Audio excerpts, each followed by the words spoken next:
আসসালামু আলাইকুম রহমতুল্লাহি ওবরাকাতুহ। আলহামদুলিল্লাহি ওয়াহদা ওয়াসসালাতু ওয়াসসালামু আলা মান লা নাবিয়্যা বা'দা ওয়া আলা আলিহি ওয়া সাহবিহি ওয়া মাওয়ালা। আজকে আমাদের ধারাবাহিক তাফসিরে দ্বিতীয় দফার ধারাবাহিক তাফসিরে সূরা আল মুমিনের প্রথম পর্বের তাফসির হবে ইনশাআল্লাহ। এই সূরাটির নাম সূরা আল মুমিন। আবার এই সূরার আরেকটি নাম সূরা গাফির।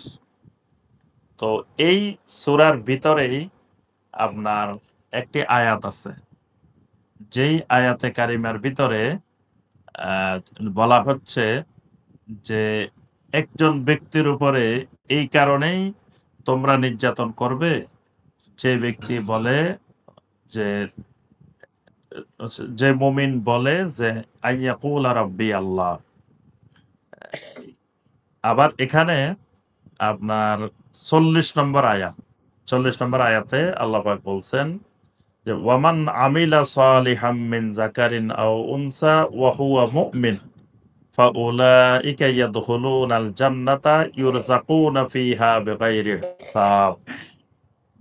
যে কোনো আমল আল্লাহর কাছে গ্রহণযোগ্য হওয়ার জন্য পুরুষ না নারী এটা আল্লাহর কাছে বিবেচ্য বিষয় না। বিবেচ্য বিষয় হলো ওয়া হুয়া মুমিন।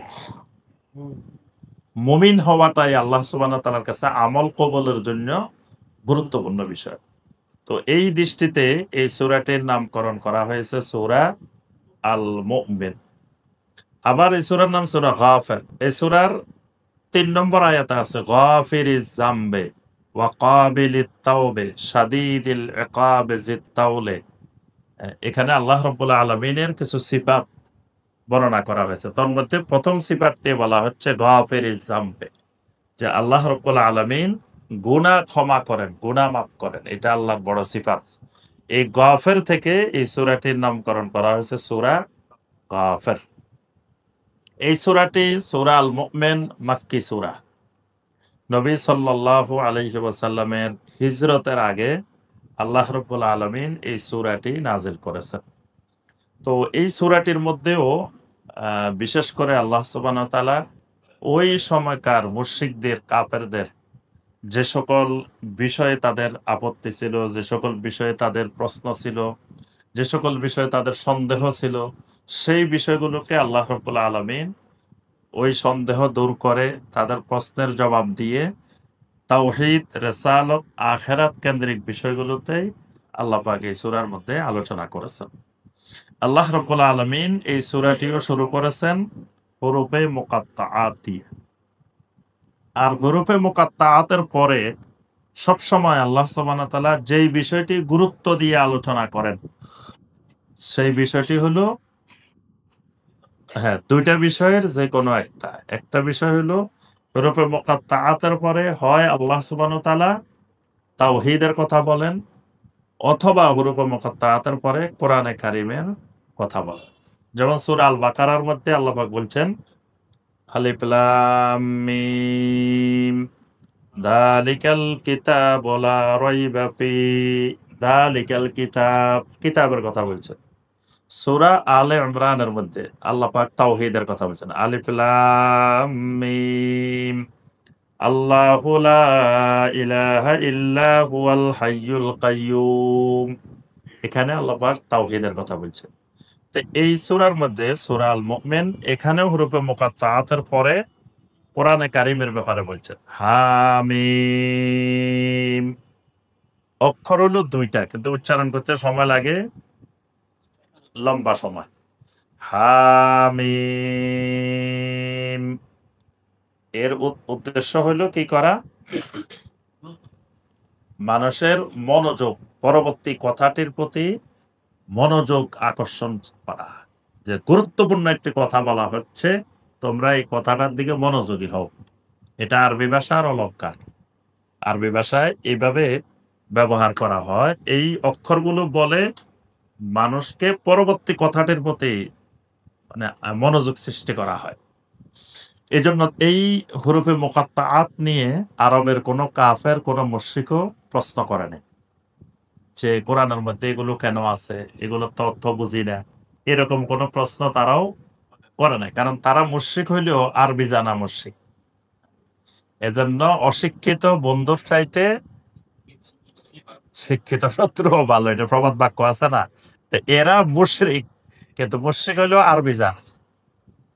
আবার একজন মুমিন আরবি জানে না, সে আবার কোরআনের অনেক আয়াত দিয়ে শিরিক করে বসে থাকে। যেমন ধরেন কোরআনে কারিমে আল্লাহ পাক বহু বচন ব্যবহার করছে, আরবি শব্দগুলোর ক্ষেত্রে আমরা বলছেন, আমি বলেন না। অনেকে কিন্তু এই আমরা দিয়ে শিরিকের কবলে পড়ে গেছে।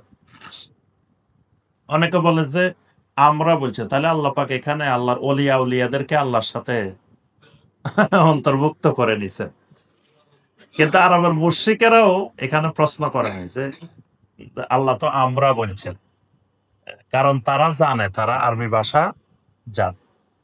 ওই দিন একজন আমাকে বলতেছেন যে আমরা যে সলাত আদায় করতেছি এটা তো সলাত না, আমরা যে সলাত আদায় করতেছি এটা সলাত হইতেছে না। কারণ কি? প্রথম কথা আল্লাহ পাক বলছেন ইন্না সলাতা তানহা আনিল ফাহশাই ওয়াল মুনকার, সলাত মানুষকে অশ্লীলতা খারাপ কাজ থেকে ফিরাবে। তো আমরা তো সলাত আদায় করি, আবার খারাপ কাজও করতেছি। তাহলে বোঝা যাচ্ছে যে কোরআনে যে সলাতের কথা বলছে, আমরা যে সলাত আদায় করতেছি এটা সেই সলাত না। তো তাহলে কোরআনের সলাত কোনটা? তাদের বক্তব্য হলো যে আমরা যে 5 ওয়াক্ত সলাত আদায় করতেছি, রুকু করতেছি, সেজদা করতেছি, এইটা কোরআনে এই সলাত আদায় করতে বলা হয়নি। ওই যে মানে আমরা বলি যে কোরআনে আল্লাহ বলছে আকিমুস সলাহ, কেমনে সলাত আদায় করতে হবে এটা তো কোরআনে নাই। এটা শিখাইছে কে? নবী সাল্লাল্লাহু আলাইহি ওয়াসাল্লাম। কোন ওয়াক্তে কয় রাকাত, তারপরে দাঁড়াইবে কেমনে, রুকু করবে কেমনে, সেজদা করবে কেমনে, বসবে কেমনে, এটার জন্য আমরা বলি না হাদিস লাগবে? তো যারা হাদিস অস্বীকারী, যারা মোরতাদ, যারা নব্য মোরতাদ, মানে নতুন ভাবে মানুষকে ঈমান হারা করার যে ফন্দি ফিকির নিয়ে যারা ঘুরে বেড়ায়, এদের মাথায় ঢুকছে তাইলে যেহেতু ওই সলাত আদায় করতে হাদিস লাগে, তো ওই সলাতে বাদ, ওই সলাতে টোটালি ওরা বাদ দিয়ে দিছে, ওরা সলাত আদায় করে না। এবং ওরা নিজেদের মতো করে কোরআন থেকে সলাত বানায়, নিজেদের মতো, মানে হাদিস বাদ দিয়ে কোরআন থেকে সলাত বানায়, নিজেরা বানায়। মানে কি ভয়াবহ উম্মার সামনে ফিতনা আসতেছে, কুফরের ফিতনা, একের পর এক কুফরের ফিতনা আসতেছে, ঈমান হারা করার ফিতনা আসতেছে। ওদের নামাজ দেখছেন কখন আপনারা? আহলে কোরআন যারা দাবি করে এদের নামাজ দেখছেন? এখনো দেখেন নাই? জি, হ্যাঁ, আপনার ফেসবুকেই তো আছে। আপনারা ফেসবুকে কি দেখেন? মনে হয় খালি নাটক দেখেন। ফেসবুকে তো আপনার এদের নামাজ আছে। আপনার হিজবুত তাওহীদের নামাজ আছে। হিজবুত তাওহীদের নামাজ দেখছেন? আর্মি স্টাইলের নামাজ, হিজবুত তাওহীদের নামাজ। তারপরে আপনার এই আহলে কোরআন যারা হাদিস অস্বীকারী, এদের নামাজ আছে। এদের আপনার নামাজ হলো ওই সব জায়গায় আপনার কোরআনের আয়াত পড়ে, কোন জায়গায় হাদিস থেকে কোন দোয়া পড়ে না। এবং একজন আমাকে বলছে যে লা হাওলা ওয়ালা কুওয়াতা ইল্লা বিল্লাহ, এটাও আমরা লা হাওলা বাড়াইছি। আমি বললাম ভাই এটা তো আমরা বাড়াই নাই, এটা তো আল্লাহ রসুল বাড়াইছে। ওই যেই বাড়াক, মানে আল্লাহ রসুল ওখানে শিরিক করছে, আল্লাহ রসুলও বাড়াইছে। মানে এদের কাছে আল্লাহ রসুলও নিরাপদ না, কেউ নিরাপদ না। সাহাবাই কেরামকে তো এরা মানুষে মনে করে না। এদের কাছে সাহাবাই কেরাম মানুষই না। এরা সাহাবাই কেরামের যেভাবে বলে হোরাইরা বলছে এটা। আমাকে তারা একজন মালয়েশিয়া পিএইচডি করে উনি, আমাকে আসি কয় আপনি যে হাদিস কইছেন এই হাদিস তো হোরাইরা কইছে। মানে আবু হুরায়রা রাদিয়াল্লাহু তাআলা আনহু যিনি সবচেয়ে বেশি হাদিস বর্ণনা করছেন, ওই সাহাবীরে কয় হুরায়রা বলছে। মানে এদের কাছে এরা মানুষই না। কারণ সাহাবায়ে কেরামরা হাদিস তুলে ধরছে। সাহাবায়ে কেরাম না হলে তো আমরা হাদিসে পাইতাম না। এজন্য ওদের কাছে দুশমন সাহাবায়ে কেরাম। তো আমি যে কথাটা বলছিলাম যে এরা এখন সলাতের বিকৃত ব্যাখ্যা দিচ্ছে। এরা বলতে তাইলে আল্লাহ রসুল যে সলাত আমাদেরকে শিখাইছেন এটা মানে কোরআনে যে সলাত এই সলাত না। আল্লাহ রসুলও মানে কোরআন বুঝেন নাই। ওদের দৃষ্টিতে আল্লাহ রসুলও কোরআন বুঝতে পারেন নাই। ওরা যে কোরআন বুঝছে আল্লাহ রসুল কোরআন বুঝেন। এই জন্য ওরা সালাত আদায় করে না, এই ৫ ওয়াক্ত সালাত এভাবে আদায় করে না। ওরা নিজস্ব মন গড়া দিন বানাইতেছে, মন গড়া শরীয়ত বানাইতেছে। আর সবচেয়ে ভয়াবহ বিষয় হলো সাধারণ মানুষ এদের ফেতনায় আক্রান্ত হয়ে যাচ্ছে। এমনকি আপনারা দেখছেন প্রেস ক্লাবে এরা কত বড় সম্মেলন ডাকছে, দেখছেন নি এটা ফেসবুকে? এটাও দেখেন নাই? এরা কতজন বিজ্ঞ, বড় বড় বিজ্ঞ মানুষের ধোকা দিয়ে ফেলছে। আপনার এই আমার দেশের সম্পাদক মাহমুদুর রহমান সাহেবের দাওয়াত দিছে এরা প্রেস ক্লাবে।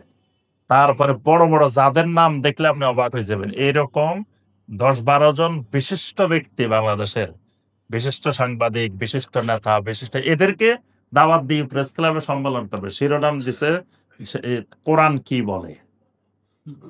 তো ওরা তো মনে করছে এরা কোরআনের কথা কইব, অসুবিধা কি? কিন্তু এরা যে কারা এটা তো এরা বুঝতে পারে না। তাহলে এই মানুষকে কিভাবে ধোঁকা দিয়ে দিচ্ছে দেখেন। কোরআনের কথা বলে মানুষকে ঈমান হারা করা। তো এখানে আপনার এবং এখানে ইসলামী দলের নেতারাও আছে। সবচেয়ে ভয়াবহ যে ইসলামী দলের নেতারাও বুঝতে পারতেছে না যে এরা ঈমান বিধ্বংসী কোরআনের কথা বলে। এরও চিনতে পারতেছে না। এরও এখানে বড় বড় মেহমান। তার অর্থ হলো যে এদের চক্রান্ত অনেক সুদূর প্রসারী। এরা বাংলাদেশের মানুষকে ঈমান হারা করে ছাড়বে এই পরিকল্পনা নিয়ে তারা কাজ করতেছে। আল্লাহ পাক সবাইকে হেফাজত করুন। তো আমরা যে কথাটা বলছিলাম যে আরবের বস্যিকেরাও অনেক বিষয় আপত্তি করে না, কারণ তারা আরবি জানতো। আর এগুলো দেখা গেছে অনারবেরা আরবি না জানার কারণে ওরা অনেক সময় কোরআনের আয়াত নির্দিষ্ট করে ভালোভাবে তারা বুঝতে পারেনি। এবং কোরআন বোঝার জন্য কিছু মূলনীতি আছে। কোরআনে কারীম বুঝতে হলে কি করতে হয়? কিছু মূলনীতি অনুসরণ করতে হয়। আমি গতকাল ১ ঘন্টা, সোয়া ১ ঘন্টা আলোচনা করছি। তো ফেসবুকে লাইভ দিছে তারা তাইবা একাডেমির পেজে। তাইবা একাডেমির পেজে ১ ঘন্টা ১৫ মিনিট আলোচনা করছি। বিষয় ছিল মূলনীতি না বুঝে, মূলনীতি না জেনে কোরআন বোঝার ভয়াবহতা। মানে কোরআন বুঝতে হলে কিছু মূলনীতি লাগবে। তো এই মূলনীতি বাদ দিয়ে কেউ যদি কোরআন বুঝতে যায় তাহলে সে যে কত ভয়াবহ মানে অবস্থায় যাবে সেটা বলার বাহিরে। এজন্য কোরআন বোঝার আগে, কোরআন যখন তাফসীর পড়বে, কোরআন বুঝবে, কোরআন স্টাডি করবে, তার আগে তাকে মূলনীতিগুলো বুঝে নিতে হবে। কোরআন বোঝার যে কিছু মূলনীতি আছে। মূলনীতি না জেনে কোরআন বুঝতে গেলে তখন সে ভয়াবহ বিপদের মধ্যে পড়ে যাবে। সে গোমরাহির রাস্তা খুলে যাবে, শিরকের রাস্তা খুলে যাবে, কুফরের রাস্তা খুলে যাবে, বেদাতের রাস্তা খুলে যাবে, যদি ওই মূলনীতিগুলো না থাকে। এজন্য আমাদের তাইবা একাডেমির কোর্সে একটা আলাদা কোর্সে রাখা হয়েছে কোরআন বোঝার মূলনীতি। সেই কোর্সটা আমি করাইছি। একটা হলো কোরআন বোঝার মূলনীতি, আরেকটা আছে হাদিস বোঝার মূলনীতি। হাদিস বুঝতে হলেও কিছু মূলনীতি লাগবে, কোরআন বুঝতে হলেও কিছু মূলনীতি লাগবে। তো এখানে আল্লাহ সুবহানাহু ওয়া তাআলা হুরুফে মুকাত্তাআত দিয়ে শুরু করে এরপরে কোরআনের কথা বলছেন। তানজিলুল কিতাবি মিনাল্লাহিল আজিজিল আলিম। আল্লাহ রাব্বুল আলামিন হুরুফে মুকাত্তাআতের পরে বলেন তানজিলুল কিতাব, এই কিতাবটি তানজিল করা হয়েছে, অবতীর্ণ করা হয়েছে। একটু আগে আমরা তানজিলের কথা বলছি। তানজিল মানে অবতরণ, অবতীর্ণ হওয়া, নুজুল হওয়া। আরেকটা জিনিস এর আগে আপনাদেরকে একবার বলছি, আজকে আবার পরীক্ষা নিব। একটা হলো তানজিল, আরেকটা হলো এনজাল। কোরআনে কোন জায়গায় বলছে আনজালনা, কোন জায়গায় বলছে নাজ্জালনা। তো কোরআন ২ ভাবে নাজিল হইছে। একটা হলো সরাসরি একসাথে নাজিল হইছে, আবার মাঝে মাঝে নাজিল হইছে। একসাথে কোথা থেকে কোথায় নাজিল হইছে? লাউহে মাহফুজ থেকে প্রথম আসমানে। লাউহে মাহফুজ থেকে প্রথম আসমানে হইছে এনজাল। এজন্য বলা হয়েছে ইন্না আনজালনাহু ফি লাইলাতুল কদর। আর প্রথম আসমান থেকে পৃথিবীতে হইছে কি? তানজিল। তানজিল মানে ধাপে ধাপে অবতীর্ণ হয়েছে। তানজিলুল কিতাব, এই কিতাবটি অবতীর্ণ করা হয়েছে মিনাল্লাহিল আজিজিল আলিম, মানে যে সময় এই সূরাটি নাজিল হয় ওই সময় ওদের মনে সন্দেহ ছিল এই কোরআন কোথা থেকে নাজিল হচ্ছে, কে বানাইতেছে। কেউ কেউ কয় মোহাম্মদ সাল্লাল্লাহু কাছে রাত্রে কোনো বড় বড় কবিরা আসে, রাত্রে গোপনে মিটিং করি ওখানে বানায়, সকালে আমাদেরকে বলে। কেউ কেউ বলে জিন আছে মনে হয়, জিনেরা আসি বানায়। তো এইভাবে তারা অনেক পাহারাও দিছে, রাতকে রাত পাহারা দিছে, কে আসে বাসায়। দেখে যে সারা রাত কেউ আসে নাই, কিন্তু সকালে কোরআনের আয়াত বলতেছে নবী সাল্লাল্লাহু আলাইহি ওয়াসাল্লাম। তো এজন্য আল্লাহ পাক প্রথমে এই সূরা গাফিরে আল্লাহ পাক সন্দেহ দূর করতেছেন যে এই কিতাব কে নাজিল করতেছেন। তো কে নাজিল করতেছে? মিনাল্লাহ।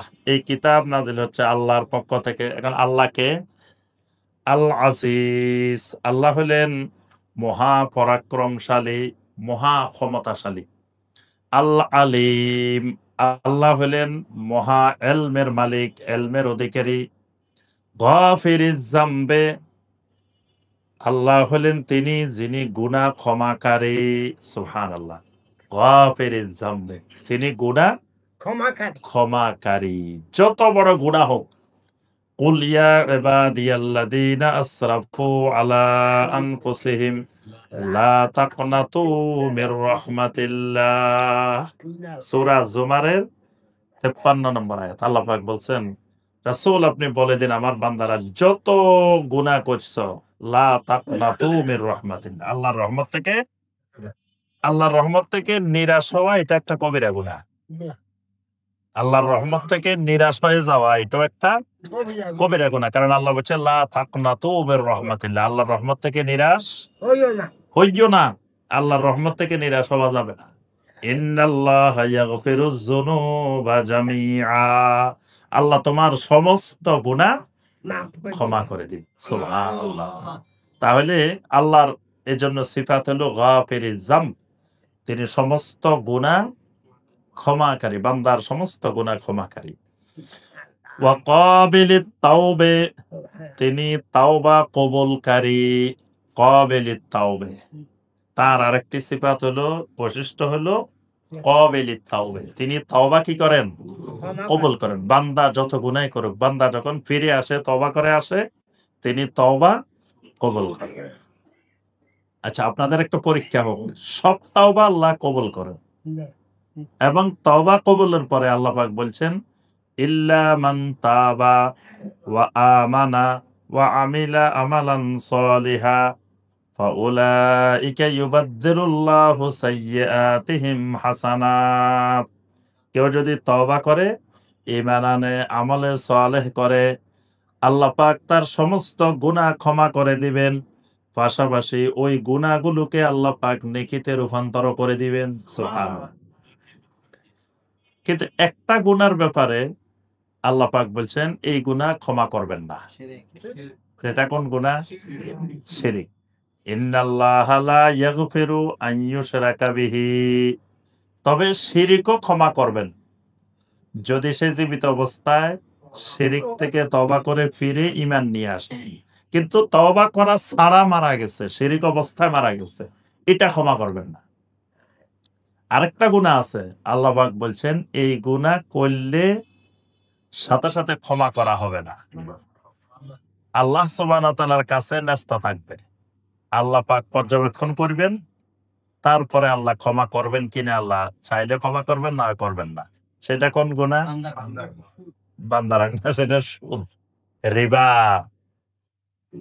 রিবার গুনাহ এত ভয়াবহ যে এটা আল্লাহ পাক বলছেন সূরা আল বাকারা 275 নম্বর আয়াত। আল্লাহ পাক বলছেন, ফামান জাআহু মাউইযাতুম মির রাব্বিহি ফান্তাহা ফালাহু মা সালাফা ওয়া আমরুহু ইলাল্লাহ। কেউ যদি সুদের আয়াত নাজিলের পরে ফান্তাহা, সুদ ছেড়ে দিছে, সুদ থেকে ফিরে আসছে, তাহলে তার বিষয়টা ওয়া আমরুহু ইলাল্লাহ, আল্লাহর হাতে ন্যস্ত থাকবে। আল্লাহ বলেন নাই তো সে ফিরে আসছে ক্ষমা করে দিব, এটা বলেন নাই। না, ক্ষমা করবে না। করবে, তবে দেখবেন আল্লাহ পাক। দেখবেন কি? ওই যে যত জনের থেকে সুদ খাইছেন, সুদ এগুলো ফেরত দেওয়া লাগে।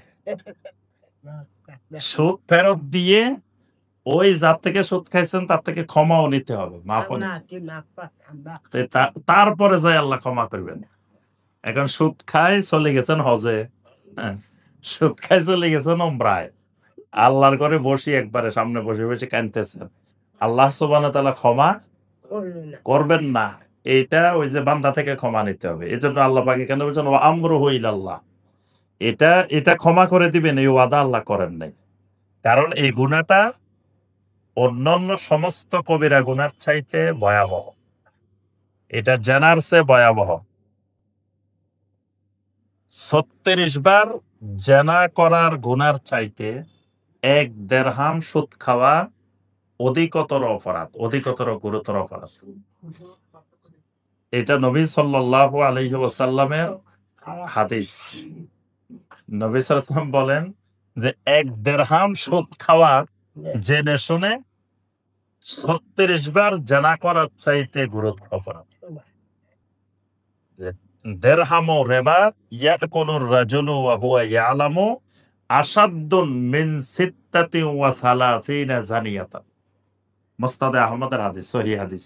নবী সাল্লাল্লাহু আলাইহি ওয়াসাল্লাম বলছেন কেউ যদি ১ দিরহাম সুদ খায় জেনে শুনে তাহলে সে ৩৬ বার জেনা করার গুনার চাইতে বেশি অপরাধ।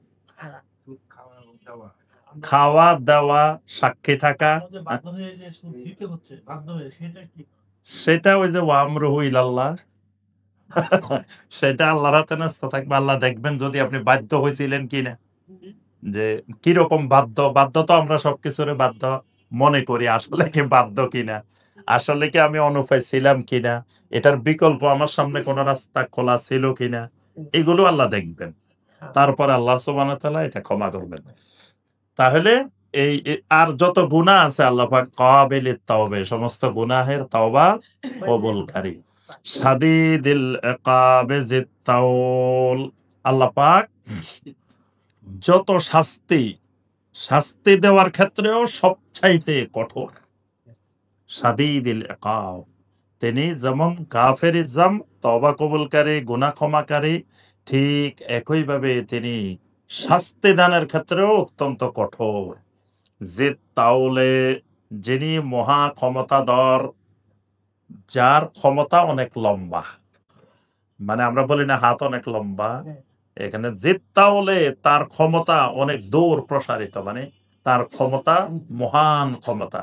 লা ইলাহা ইল্লাহু, তিনি ব্যতীত সত্য আর কোন মাবুদ নাই। ইলাইহিল মাসির, তোমাদেরকে অবশ্যই তার দিকেই প্রত্যাবর্তন করতে হবে। মা ইউজাদিলু ফি আয়াতিল্লাহি ইল্লাল্লাযীনা কাফারু ফালা ইয়াগরুরকা তাকাল্লুবুহুম ফিল বিলাদ। মা ইউজাদিলু ফি আয়াতিল্লাহি ইল্লাল্লাযীনা কাফারু, কাফের ছাড়া কেউ আল্লাহর আয়াত নিয়ে তর্ক বিতর্ক করে না। মানে যারাই আল্লাহর আয়াত নিয়ে তর্ক বিতর্ক করে, ঝগড়া করে, মুজাদালা করে, ইল্লাল্লাযীনা কাফারু, শুধুমাত্র কাফেরেরাই কয়। ফালা ইয়াগরুরকা তাকাল্লুবুহুম ফিল বিলাদ, তবে শহরে জনপদে তাদের প্রভাব প্রতিপত্তি, তাদের সম্পদ, তাদের ক্ষমতা, এগুলো যেন আপনাকে প্রতারিত না করে। মানে কাফেরদের পৃথিবীতে তাদের অনেক সম্পদ থাকবে, অনেক প্রভাব প্রতিপত্তি থাকবে, অনেক কিছু থাকবে। এগুলো দেখে ফালা ইয়াগরুরকা, যেন আপনাকে এগুলো প্রতারিত না করে। দেখবেন অনেকে কাফেরদের এগুলো দেখে প্রতারিত হয়ে যায়। কয় মিয়া মুসলমান দেশে যাও আর কাফেরের দেশে যাও, যাই দেখো কাফেরের দেশে কি সুন্দর, কাফেরের দেশে কোনো চুরি নাই, ডাকাতি নাই, তারপরে কাফেরের দেশের লোকেরা মিথ্যা কথা বলে না। তো এরা যত কিছুই ভালো থাকুক, তো ভালো থাকলে কি এরা ভালো হবে? তাদের ইমানে নাই, তার ইমানে নাই, তার ভালোগুলা দিয়ে কি হবে? এখন ওগুলা দেখে অনেকে প্রতারিত হয়ে যায়। অনেকে মুসলিম দেশে না থাকে কাফেরের দেশে থাকতে চায়। কাফেরের দেশে থাকার জন্য কি অবস্থা, অনেক মুসলমান। হ্যাঁ, কিন্তু কাফেরের দেশে থাকি, আপনি মসজিদ থেকে বাইরে এলে ওই উলঙ্গ মহিলা দেখা লাগবে। কাফেরের দেশে থাকলে আপনি যতই চেষ্টা করেন আপনি দেখবেন না, তো সব বন্ধ করে রাস্তা দিয়ে হাঁটতে পারবেন। তা আপনি কাফেরের দেশে থাকলে আরো অনেক বিষয় আছে। আপনার আরেক প্রজন্ম গিয়ে কাফের হয়ে যেতে পারে। আপনি না বাংলাদেশ থেকে ইসলাম শিখে গেছেন, দিন শিখে গেছেন, বুঝে গেছেন। আপনি মনে করতেছেন অসুবিধা নেই। কিন্তু আপনার ছেলে-মেয়ে তো আর এখানে দিন শিখে নাই, কাফেরের দেশে। এভাবে থাকতে, থাকতে এক প্রজন্ম আপনার প্রজন্ম কাফেরের রূপ নিবে। এজন্য কাফেরের দেশে স্বাভাবিকভাবে থাকা বৈধ না। এটা জায়েজ নাই, ইসলামও অনুমোদনে নাই। তো আল্লাহ পাক এজন্য বলছেন যে, এই কাফেরদের দেশে, নগরীতে তাদের এই প্রভাব প্রতিপত্তি, তাদের বিষয়গুলো দেখে এগুলো যেন আপনাকে প্রতারিত না করে। কাযযাবাত ক্বাবলাহুম কওমু নূহিন ওয়াল আহজাবু মিন বা'দিহিম। ইতিপূর্বে নূহ আলাইহিস সালামের কওম মিথ্যা প্রতিপন্ন করেছিল। এর আগে আমার নবী নূহ যখন এসেছিল, তখন এদের আগে কওমে নূহ সর্বপ্রথম পৃথিবীতে আমার নবীকে মিথ্যা প্রতিপন্ন করেছিল। ওয়াল আহজাবু মিন বা'দিহিম। এরপরে যুগে, যুগে আরো অসংখ্য মানুষ এভাবে আহজাব মানে দল, বিভিন্ন উপদল, বিভিন্ন গোষ্ঠী এভাবে আমার আয়াতকে মিথ্যা প্রতিপন্ন করেছে। ওয়াহাম্মাত কুল্লু উম্মাতিন বিরাসূলিহিম লিয়াখুযুহু ওয়াজাদালু বিল বাতিলি লিয়ুদহিদু বিহিল হাক্কা ফাআখাযতুহুম ফাকাইফা কানা ইকাব। ওয়াহাম্মাত কুল্লু উম্মাতিন বিরাসূলিহিম লিয়াখুযুহু। যখনই কোনো উম্মতের কাছে আমি রাসূল পাঠিয়েছি, প্রত্যেক জাতি তাদের রাসূলদের সাথে এমন আচরণ করেছে লিয়াখুযুহু, যাতে তারা ওই নবীকে পরাভূত করতে পারে, পাকড়াও করতে পারে। মানে নবীর প্রতি তারা এত মারমুখী ছিল যে নবীকে তারা আক্রমণ করত। ওয়াজাদালু বিল বাতিলে, বাতিল বিষয় নিয়ে, মিথ্যা বিষয় নিয়ে আমার নবীর সাথে ঝগড়া, তর্ক-বিতর্ক করত। লিয়ুদহিদু বিহিল হাক্কা, যাতে এই ঝগড়ার মাধ্যমে হককে প্রতিহত করা যায়, হককে দমিয়ে রাখা যায়। ফাআখাযতুহুম, অতঃপর আমি তাদেরকে পাকড়াও করেছিলাম। ফাকাইফা কানা ইকাব, খেয়াল করে দেখো আমার শাস্তি ছিল তাদের প্রতি কতই কঠোর। আমি তাদেরকে ওই জাতিগুলোকে কিভাবে শাস্তি দিয়েছিলাম তোমরা ভালোভাবে লক্ষ্য করে দেখো। ওয়াকাযালিকা হাক্কাত কালিমাতু রাব্বিকা আলাল্লাযীনা কাফারু আন্নাহুম আসহাবুন নার। আর এভাবেই আপনার রবের কালেমা বাস্তবে সত্যে পরিণত হয়েছে যে কাফেরদের ব্যাপারে তারা হবে আসহাবুন নার। অর্থাৎ আল্লাহর সিদ্ধান্ত, আল্লাহর ফয়সালা, যেই কুফরি করবে সে হবে আসহাবুন নার, সে হবে জাহান্নামের অধিবাসী। আল্লাযীনা ইয়াহমিলুনাল আরশা ওয়া মান হাওলাহু ইউসাব্বিহুনা বিহামদি রাব্বিহিম ওয়া ইউমিনুনা বিহি ওয়া ইস্তাগফিরুনা লিল্লাযীনা আমানু। আল্লাযীনা ইয়াহমিলুনাল আরশা, যেই ফেরেশতাগুলো আল্লাহর আরশ বহন করে। আল্লাহ সুবহানাহু ওয়া তাআলার আরশ বহন করার জন্য কিছু কি আছেন? ফেরেশতা আছেন, মালাইকা আছেন। এই মালাইকারা আল্লাহ রাব্বুল আলামিনের আরশ বহন করেন। ওয়ামান হাওলাহু, আর এর পাশে মানে আরশ বহনকারী ফেরেশতাদের পাশে যারা আছেন, মানে আরো ফেরেশতারা যারা আছেন, ইউসাব্বিহুনা বিহামদি রাব্বিহিম, ফেরেশতাদের অন্যতম একটি কাজ তারা কি করে? ইউসাব্বিহুনা বিহামদি রাব্বিহিম, তাদের রবের হামদের সাথে তাসবিহ আদায় করেন।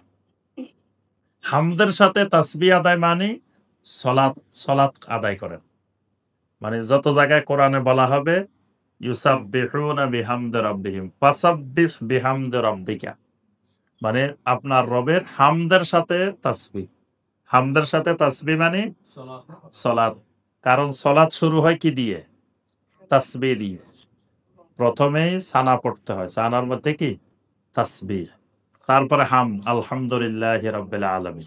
তো এজন্য তাসবিহ আর হাম, পুরা সলাত জুড়ে আল্লাহ পাকের তাসবিহ আর হাম। রুকুতে গেলে তাসবিহ, সুবহান রাব্বিয়াল আযীম, সাজদায় গেলে সুবহান রাব্বিয়াল আলা। এজন্য যখন আল্লাহ পাক বলবেন যে হামদের সাথে তাসবিহ তার অর্থ হলো সলাত। এই ফেরেশতাগুলো সবসময় সলাতের মধ্যে রত থাকেন। ওয়া ইউমিনুনা বিহি, তারা আল্লাহর উপরে পরিপূর্ণরূপে ঈমানও আনেন। ওয়া ইস্তাগফিরুনা লিল্লাযীনা আমানু, ফেরেশতাদের আরেকটা কাজ, তারা ঈমানদারদের জন্য আল্লাহর কাছে ইস্তিগফার করেন। সুবহানাল্লাহ। ঈমানদারদের জন্য আল্লাহর কাছে ইস্তিগফার করে, আমাদের জন্য আল্লাহর কাছে ক্ষমা চায় ফেরেশতারা। এজন্য ফেরেশতাদের সাথে যখন সলাতের সম্পর্ক হবে তখন অর্থ হবে ইস্তিগফার। ইন্নাল্লাহা ওয়া মালাইকাতাহু ইউসাল্লুনা আলান নবী ইয়া আইয়ুহাল্লাযীনা আমানু সাল্লু আলাইহি ওয়া সাল্লিমু তাসলিমা। এখানে ইন্নাল্লাহা ওয়া মালাইকাতা, আল্লাহ এবং আল্লাহর ফেরেশতারা নবীর উপরে কি করেন? সলাত আদায় পেশ করেন। তো সলাত পেশ করেন মানে কি? আল্লাহর সাথে যখন সলাতের সম্পর্ক হবে তখন হবে রহমত বর্ষণ করেন। আল্লাহ নবীর উপরে কি করেন? আল্লাহ কি ওই যে আমাদের মতো আল্লাহুম্মা সাল্লি আলা মুহাম্মদ পড়ে? সলাত মানে আল্লাহ পাক নবীর উপরে কি করেন? রহমত বর্ষণ। ফেরেশতাদের সাথে ওয়া মালাইকাতাহু, ফেরেশতারা কি করেন? ফেরেশতারা ইস্তিগফার করেন, ক্ষমা প্রার্থনা করেন। তো এখানেও এই ফেরেশতাদের একটি গুরুত্বপূর্ণ কাজ, ওয়া ইস্তাগফিরুনা লিল্লাযীনা আমানু, ফেরেশতারা ঈমানদারদের জন্য সবসময় আল্লাহর কাছে ইস্তিগফার করেন। রব্বানা ওয়াসি'তা কুল্লা শাইইর রাহমাতাও ওয়া ইলমা ফাগফির লিল্লাযীনা তাবু ওয়াত্তাবাউ সাবিলাকা ওয়া কিহিম আযাবাল জাহিম। ফেরেশতারা কি দোয়া করে সেটা আল্লাহ পাক এখানে উল্লেখ করে দিয়েছেন। এটা ফেরেশতাদের দোয়া। রব্বানা ওয়াসি'তা কুল্লা শাইইর রাহমাতাও ওয়া ইলমা, আয় আল্লাহ, আয় রব, আপনি তো প্রত্যেকটি জিনিসের উপরে আপনার রহমত এবং আপনার এলেমকে প্রসারিত করে দিয়েছেন, প্রশস্ত করে দিয়েছেন। যে আপনি প্রত্যেকটি জিনিসের উপরে আপনার রহমত এবং আপনার এলেম প্রশস্ত করে দিয়েছেন। ফাগফির লিল্লাযীনা তাবু, অতএব আপনার যেই বান্দারা তওবা করেন তাদেরকে আপনি ক্ষমা করে দেন। সুবহানাল্লাহ। ফেরেশতারা আবার সবাইরে ক্ষমা করতে বলেন না। আল্লাহ সবাইরে গড়ে মাফ করে দেন এটা বলেন না। ফেরেশতারা বলেন কি? ফাগফির লিল্লাযীনা তাবু, যারা তওবা করে তাদেরকে আপনি ক্ষমা করে দেন। ওয়াত্তাবাউ সাবিলাকা, যারা আপনার রাস্তা অনুসরণ করে। ওয়াত্তাবাউ সাবিলাক, যারা আপনার রাস্তা ইত্তেবা করে, অনুসরণ করে, এদেরকে ক্ষমা করে দেন। ওয়া কিহিম আযাবাল জাহিম, এবং তাদেরকে জাহান্নামের আযাব থেকে রক্ষা করেন। কি? এখানে একটা শব্দ আছে, এক অক্ষরে একটা শব্দ, যে ওয়া কিহিম, ওয়া একটা শব্দ, কি একটা শব্দ, হিম একটা শব্দ। কি মানে রক্ষা করেন। আমি অনেক জায়গায় এই যখন ভাইবা নিতে যাই তো এই শব্দটা জিজ্ঞাসা করি ছাত্রদেরকে যে ও কি, কি এটার অর্থ কি, এটা সিগা কি, তাহাকে কি, এটা জিজ্ঞাসা। এটা মানে বেশিরভাগ ছাত্রই পারে না। তো তার অর্থ হলো মানে এটা না পারে মানে সে আর সিগা তাহাকিক পারে না। আমি হিফজের পরীক্ষা নিতে গেলে এই একটা আয়াত কমন এটা জিজ্ঞাসা করবো, এটা যে পারিব সে পুরা কোরআন তার হিফজে ভালো আছে। এটা আটকে গেলে ইউসিকুমুল্লাহ ইউসিকুমুল্লাহু ফি আওলাদিকুম লিযযাকারি মিসলু হাজ্জিল উনসায়াইন। এটার ৯৯ ভাগ হাফেজে আটকে যায়, পারে না। এই আয়াতটা যে ভালো করে পারবো তার অর্থ হলো তার ইয়াত খুব ভালো। সে কঠিনটা পারে তাহলে বাকিগুলো তার জন্য আর কোনো বিষয় না। আর তাহাকিক জিজ্ঞাসা করলে এটা সবার আগে এটা কি? কে কোন সিগা? এটা জিজ্ঞাসা করলে বাস বোঝা যাবে যে সে আরবি সিগা, তাহকিক, আরবি ব্যাকরণ কতটুকু পারে। একটা শব্দ মানে শব্দটা কিন্তু এটা একটা শব্দ না। শব্দ এর আগে পরে আরো আছে। কিন্তু সবগুলো বিলুপ্ত হয়ে লাস্টে যায় আছে একটা শব্দ, কি। এটা এই মানে রক্ষা করেন, বাঁচান তাদেরকে আযাব আল জাহিম, জাহান্নামের আযাব থেকে। রব্বানা ওয়া আদখিলহুম জান্নাতি আদনিল্লাতি ওয়া'আদতাহুম রব্বুল আলামিন। তাদেরকে আপনি এমন জান্নাতে প্রবেশ করান যে জান্নাতের আপনি ওয়াদা করেছেন। ওয়ামান সলাহা মিন আবাইহিম ওয়া আসওয়াজিহিম ওয়া যুররিয়াতিহিম, এবং তাদের মধ্য থেকে তাদের যারা পূর্বপুরুষ, তাদের বাপ-দাদারাও যদি সালেহীন হয় তাদেরকেও দেন। ওয়া আজওয়াজিহিম, তাদের স্বামী-স্ত্রী, ওয়া যুররিয়াতিহিম, তাদের সন্তান-সন্ততি, যদি এরাও সালেহীন হয় তাদেরকেও আপনি জান্নাতে প্রবেশ করান। ইন্নাকা আনতাল আজিজুল হাকিম। আপনি তো মহা পরাক্রমশালী, জন্য মহান সফলতা। সুবহানাল্লাহ। এই দোয়াটা ফেরেশতাদের দোয়া। ফেরেশতারা সবসময় প্রতিনিয়ত ঈমানদারদের জন্য আল্লাহ রাব্বুল আলামিনের কাছে দোয়া করেন। আল্লাহ সুবহানাহু ওয়া তাআলা আমাদের সবাইকে কোরআনে কারীমকে জানার, বোঝার, কোরআনে কারীমের সাথে আমাদের সম্পর্ক বৃদ্ধি করার আল্লাহ পাক তৌফিক দান করুন। কোরআনে কারীমের আলোকে আমাদের জীবন গড়ার আল্লাহ পাক তৌফিক দান করুন। আল্লাহ সুবহানাহু ওয়া তাআলা আমাদের সবাইকে ফেরেশতাদের, মালায়েকাদের এই দোয়ার মধ্যে শামিল হওয়ার তৌফিক দান করুন। আমিন ইয়া রাব্বাল আলামিন। সুবহানাকা আল্লাহুম্মা ওয়া বিহামদিকা আশহাদু আল্লা ইলাহা ইল্লা আনতা আস্তাগফিরুকা ওয়া আতুবু ইলাইক।